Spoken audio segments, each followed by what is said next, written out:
ದರ್ಶನ್ ಅಭಿಮಾನಿನೂ ಅಲ್ಲ, ಯಾವ ಸಿನಿಮಾ ಅಭಿಮಾನಿನೂ ಅಲ್ಲ ಮೇಡಮ್. ಅವ್ನಿಗೆ ಕ್ರಿಕೆಟ್ ಒಂದು ಬಿಟ್ಟರೆ ಇನ್ಯಾವ ಹುಚ್ಚು ಇರಲಿಲ್ಲ ಅವನಿಗೆ. ಖಳನಾಯಕ ಅನ್ನೋದು ನಮಗೆಲ್ಲ ಗೊತ್ತಿದೆ. ಯಾಕೆಂದರೆ ಅವನು ಮೇಲ್ನೋಟಕ್ಕೆ ಅವ್ನು ಮೇರು ನಟ ಆಗಿರ್ಬೋದು, ಅವನ ಒಳಗಿನ ಮುಖ ಏನಿದೆ. ನನ್ನ ಮಗನ ಕಳ್ಕೊಂಡಿರೋ ದುಃಖದಲ್ಲಿ ಹೇಳ್ತಾ ಇದ್ದೀನಿ ಮೇಡಮ್. ನನಗಿವತ್ತು ನನ್ನ ಮಗ ಇಲ್ಲ, ನನ್ನ ಸೊಸೆ ನೋಡಿದರೆ 5 ತಿಂಗಳು ಬಸ್ರಿ ಇದ್ದಾಳೆ. ಅವಳಿಗೆ ಯಾರು ಪರಿಹಾರ ಕೊಡ್ಬೇಕು ಮೇಡಮ್? ಈಗ ಅದು ಕಂದ ಅಳ್ತಾ ಇದೆ, ನನ್ನ ಗಂಡ ಬರ್ತಾನೆ, ಇವತ್ತು ಬರ್ತಾನೆ, ನಾಳೆ ಬರ್ತಾನೆ ಅಂತ ಕಾಯ್ತಾ ಇದೆ.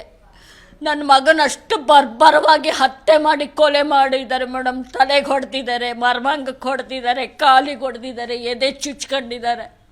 ಇಷ್ಟೆಲ್ಲ ಮಾಡಿರ್ತಾರೆ ಮೇಡಮ್. ನಮಗೆ ಹೆಂಗಾಗಿರ್ಬೇಡ ಮಗನ ಸ್ಥಿತಿ ನೋಡಿಬಿಟ್ಟು.